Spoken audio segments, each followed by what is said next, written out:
Welcome into Scoops with Danny Mac on Fox 2. I'm Dan McLaughlin. Tonight, my guests will include Brad Thompson, my broadcast partner on Cardinals broadcast, and a member of the 2006 World Championship Club. Also, I'll visit with John Kelly, longtime voice of the Blues. What was it like growing up around the legendary Dan Kelly, his father? John will be with us later in the show. Looking ahead this week, the Cardinals travel to Washington tomorrow to take on the Nationals for 3 games. Then they return home to Busch Stadium to face the Reds for 3.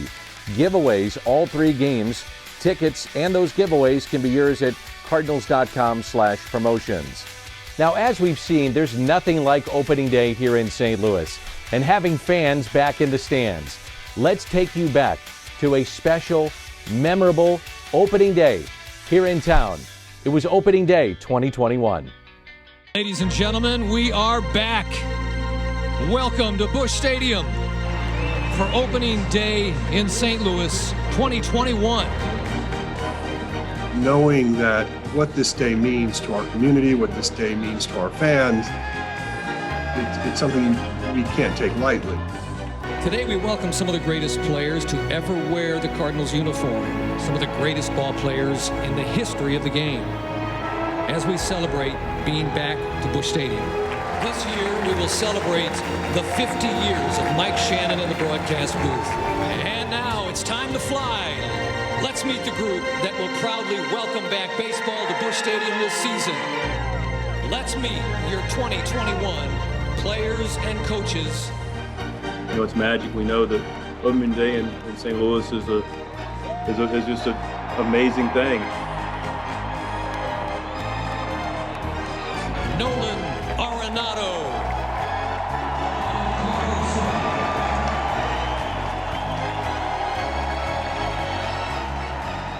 Please join us in observing a moment of silence to remember these and other members of our Cardinals family and all others we've lost over the past year. We'll always have a shared bond of what's taking place with COVID and again, a positive sign that we're going to have some capacity in our ballpark as a renewal faith of brighter days. First pitch of 2021, Scott Rowland to Nolan Arenado. Just knowing that we're about to kick this off, where people are going to gain some experiences and access that they didn't have last year, something that is just good news for all of us.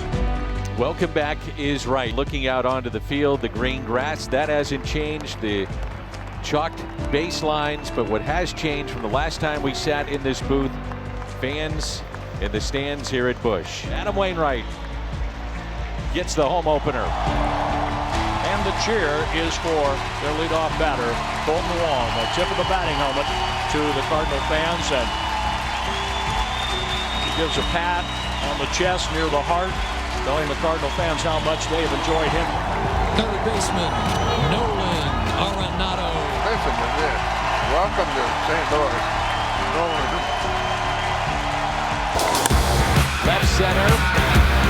Carlson over. He got it! Oh, what a catch by Dylan Carlson! And he robs Lorenzo Cain. Fist pump from Waino.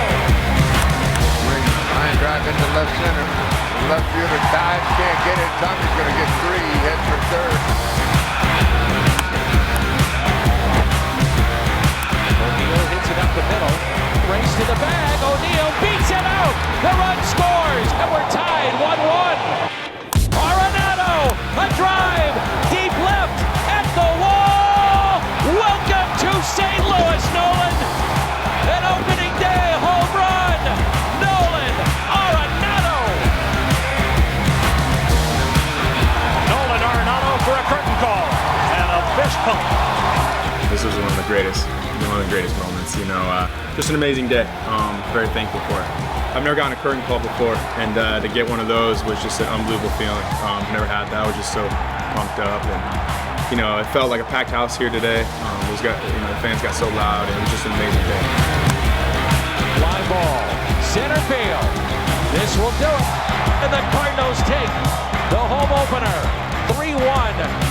What is not to love? That certainly was something special opening day here in St. Louis with fans back in the stands. Now let's bring in Brad Thompson, who was there for opening day at Busch Stadium. It was just a little over a week ago, and Brad, great to see you. What were your thoughts and what was that experience like for you? Man, it was fantastic. I was so glad to be able to be a part of it with you and be in the ballpark, because you and I did the opener in 2020, where it was the middle of the summer, it's against the Pirates, and there's nobody here. And while it was a fantastic feel to it around the stadium, that there was baseball again, man, it was missing something. It was missing the people. So it was great to be back. It was great to see all the fans in the stands, smell the smells of the ballpark, and then see great moments. We got to see the Hall of Famers. We got to see Colton Wong come back, and the fans give him a huge ovation.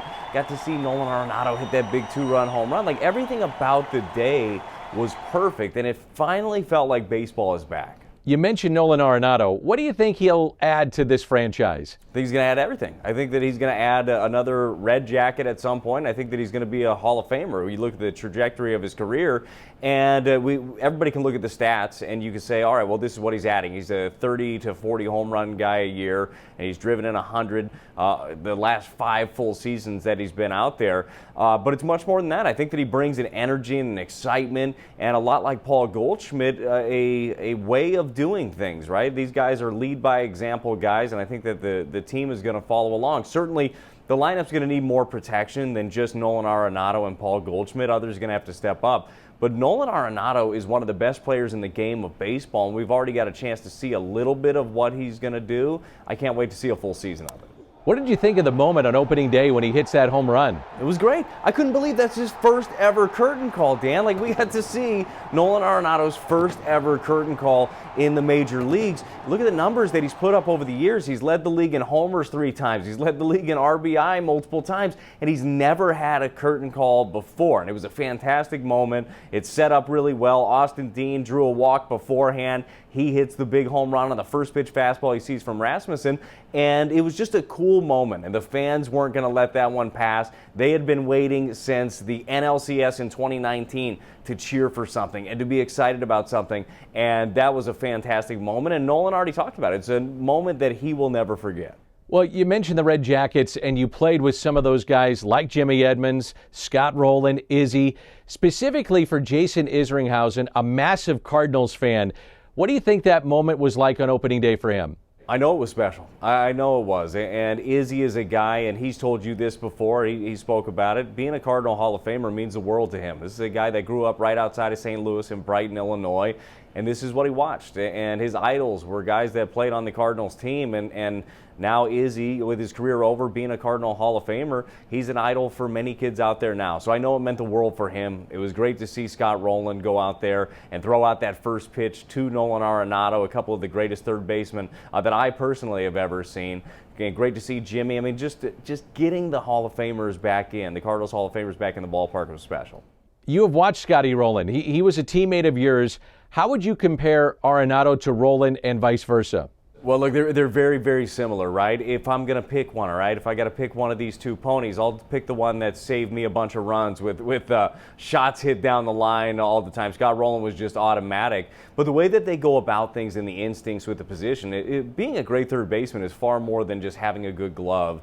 It's about instincts. It's about knowing where hitters have a tendency to hit the ball. It's about knowing how a pitcher is going to pitch him and where to shade and take that next step. And both these guys do that so well. I really enjoy watching Nolan Arenado, and I would suggest some of your viewers do this. Watch him away from the baseball. Like, that, it doesn't have to be when the ball is hit to him. Watch him beforehand. Watch the setup. Watch the way that he moves. The instincts are just there. And then we know what Scott Rowland was able to do with the bat, and Nolan brings a lot of those same elements and the leadership along with it. Those two players are very, very similar. Hey, Brad, stay with us. Coming up, more with Brad Thompson. How did he become a Cardinals broadcaster? That's next on Scoops with Danny Mac here on Fox 2. Scoops with Danny Mac is brought to you by Schnucks, Lou Fuse, Royal Banks of Missouri, and Ryan Kelly, the home loan expert. Welcome back to Scoops with Danny Mac on Fox 2. A reminder, there's daily content on the website, scoopswithdannymac.com. Podcasts, features, articles. If you've missed Bernie Miklasz and his writing, you can see it all daily on scoopswithdannymac.com. This is Scoops with Danny Mac on Fox 2. Now, later in the show, it's a visit with the voice of the Blues, John Kelly. But for now, let's welcome back in Brad Thompson.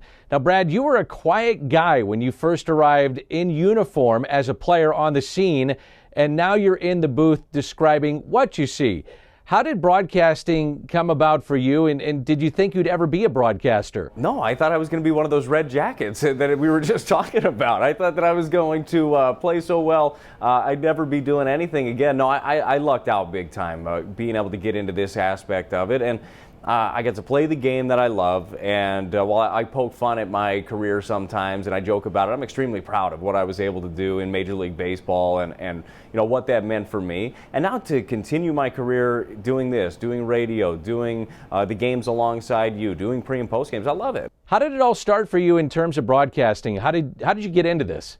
Yeah, the only reason that I got into this at all was because of my late great friend Chris Duncan. Chris Duncan was doing radio at 101 ESPN, and he was going through his illness, and at the time, I didn't know it, he just passed along my phone number to the program director over at 101 and said, hey, this guy would be really good. I think he's home during the off season if you'd like him to fill in. And I got a phone call asking to fill in on a Monday after an NFL Sunday.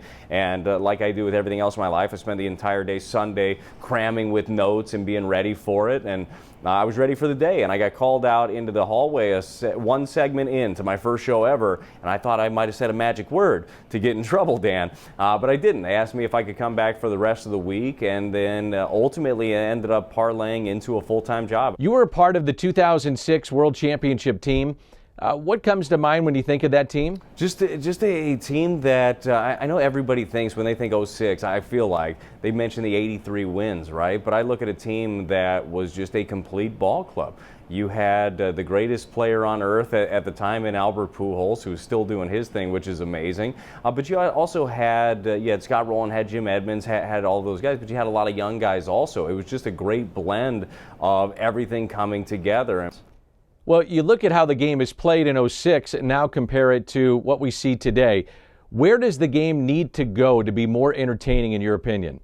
Well, I'll just say this. I'm glad that I played the game when I played it as opposed to right now, because 89, 90, 91 with sink and a bunch of ground balls isn't exactly what everybody's looking for. But I'll just speak for me personally, and you and I have talked about this while doing games. I like seeing the ball in play. I like seeing infielders work. One of my favorite things to watch, honestly, we talked about Nolan Arenado earlier and what he does with the glove and how he moves.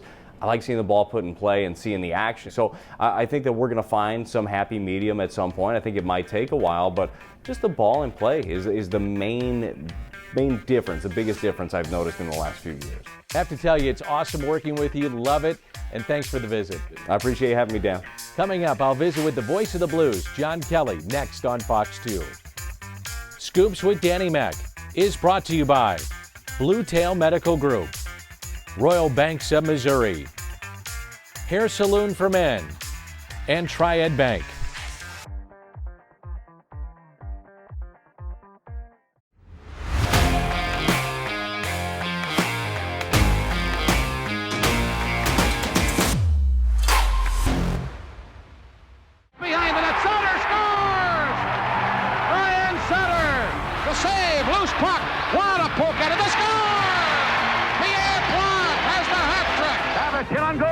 He scores!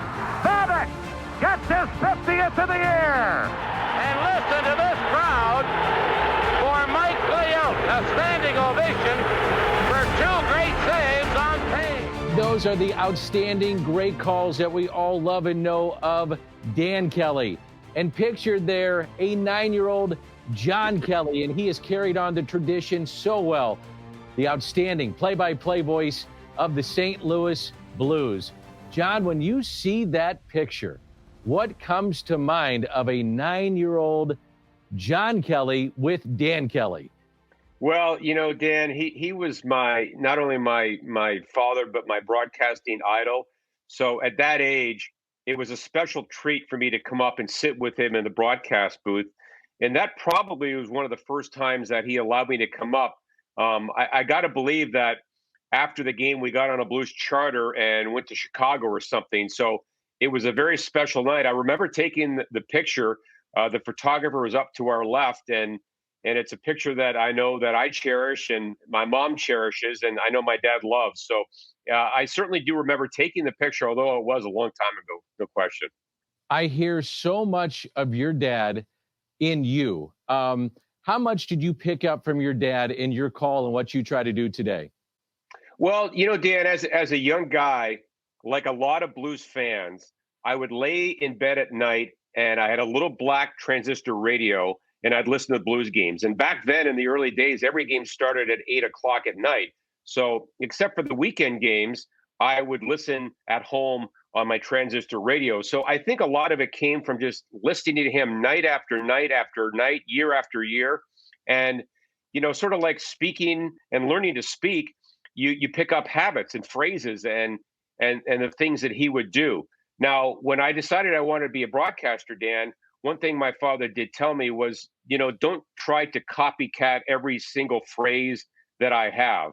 He, of course, was known for he shoots, he scores, and he would say shooting or the drive and things like that. So I intentionally try to steer away from a lot of those phrases.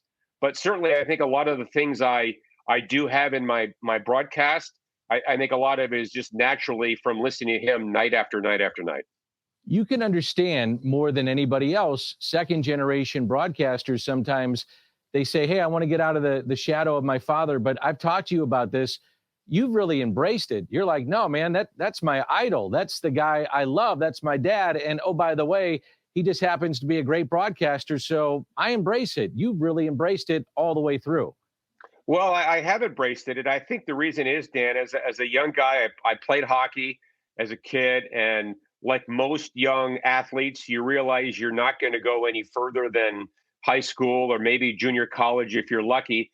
So I loved the game so much. It was a way to stay in the game, and seeing his lifestyle, going to hockey rinks and baseball stadiums and football stadiums. And I would tag along the older I got. I said to myself, this is a pretty good life and a pretty good lifestyle. So I guess I got the broadcasting bug in junior high, and I wanted to be like him. In my mind, no one will ever be as great as he was as a hockey broadcaster. But I think that's why I just loved his lifestyle and what he did. And I also loved the game of hockey.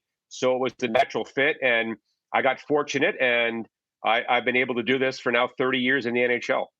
How many fans in St. Louis have come up to you and said, your dad taught me the game? He's the reason why I love the Blues. It's not because of Brett Hull. It's not because of Oates. It's not because of Federico.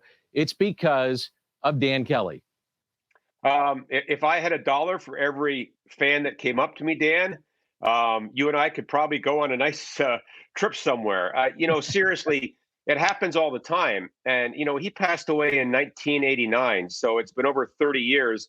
And fans to this day come up to me and say they became fans of the Blues and the game of hockey by listening to my dad and Gus Kyle on KMOX radio. So to me, Dan, as a broadcaster, you can win awards and you can have longevity and you can have a good following. But to me, the ultimate compliment is if somebody said they learned the sport and they became fans of the sport because of you as a broadcaster. To me, there's not a higher compliment. And my father still to this day gets all of those. Unfortunately, he did not see the Blues win the Stanley Cup. You got to experience that, but you brought the cup to his gravesite with your family. How emotional was that for you? What did that mean to your family? Well, I always said that if the Blues did win it and I was alive and I was around, that I would do that if I could. And the Blues and the NHL were so great to let our family do that. And my mother was there, my wife and my kids, my sister was there, and it was very poignant and very touching to me. As a matter of fact, my sister Susan, she brought some audio cassettes, Dan, of some of my dad's calls when he was an announcer for the Blues. So we were sitting there on a beautiful morning around 8 a.m. with the Stanley Cup next to his gravestone and his calls in the background. And it was a very special time, and I'm so glad we got to do that. And my final question would be, what do you think it would mean to Dan Kelly to know that the St. Louis Blues have won the Stanley Cup? Oh, man, he loved this team. He came in the second year, as you know, The great Jack Buck was the announcer the first year. And as you also know, the Blues made the finals the first 3 years in the league. I always sort of joke that, my dad probably thought, hey, this is easy. This is going to happen every year. But it didn't happen again until 2019, as we know. So, he bled blue, no question. And it certainly would have been one of the greatest days of his life. And man, oh man, he would have loved to go down Market Street in that parade and celebrate like all the other great fans. It certainly would have been a great moment for him, no question. John, I mean this sincerely. You know this. You and I are such close friends. The apple does not fall far from the tree. You are one of the best in sports, one of the best in hockey, and we are lucky, and I mean we are lucky to have you here in St. Louis. Thanks for doing this. Have a great season. I appreciate your time. All right, anytime, Dan. Thank you for having me. For John Kelly, the voice of the Blues, Brad Thompson, my broadcast partner, I'm Dan McLaughlin. Thanks for being with us. It's Scoops with Danny Mac every Sunday at 10:30 here on Fox 2.